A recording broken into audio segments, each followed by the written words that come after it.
Chers amis, à la suite de ce long confinement qui nous a malheureusement empêché de vous proposer l'Esprit des Lettres, et avant de vous retrouver pour une dernière émission qui viendra clore la saison, nous avons pensé utile de continuer à partager avec vous nos coups de cœur et les livres que nous jugeons indispensables. Alors avec KTO et les libraires de la Procure, nous vous proposons donc ce nouveau format court.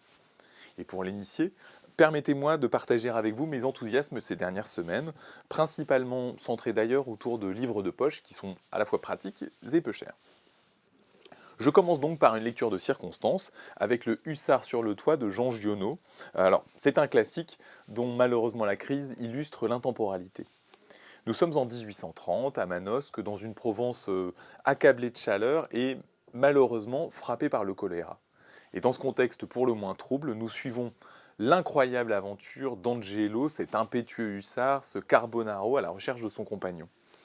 Mais au-delà de cette fable, ce qui est particulièrement intéressant dans ce livre, c'est que la littérature nous aide à sublimer la crise que nous traversons et nous rappeler que l'histoire en est tristement perlée. Alors je pourrais enchaîner avec La peste de Camus, mais c'est d'un autre livre d'Albert Camus, du philosophe, dont j'ai envie de vous parler. Je voulais vous parler du mythe de Sisyphe. Alors c'est un des premiers essais philosophiques d'Albert Camus qui pose une des questions centrales de son œuvre, résumée dans cet incipit célèbre. Il n'y a qu'un problème philosophique vraiment sérieux, c'est le suicide. Alors derrière cette problématique pour le moins sombre, le philosophe, l'intellectuel engagé, nous propose une réflexion lumineuse sur l'absurdité de la vie si elle n'est pas portée par une transcendance.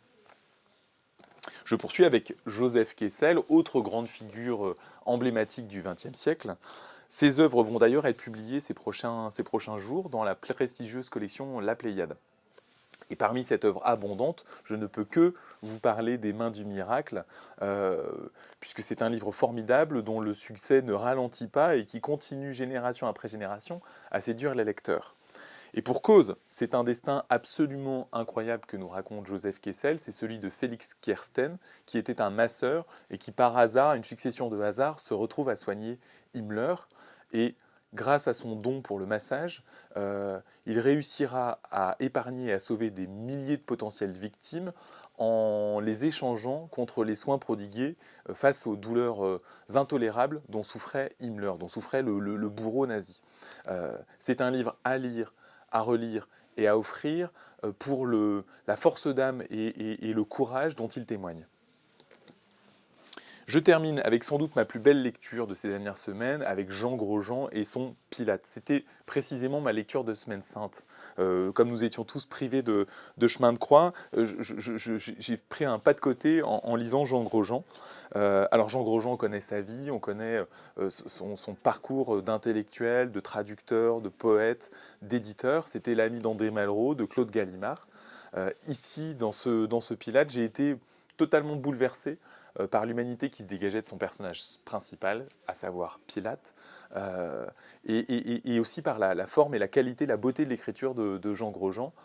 J'ai en tête la séquence de Lecce Homo qui est absolument bouleversante, et puis dans les dernières pages, vraiment en se rapprochant de l'épilogue, du départ à la frontière du monde de Pilate, qui m'a invité à la méditation. Voilà, vous pourrez retrouver ces livres et bien d'autres livres dans toutes nos librairies La Procure partout en France et sur notre site laprocure.com. Et d'ici là, tous en librairie.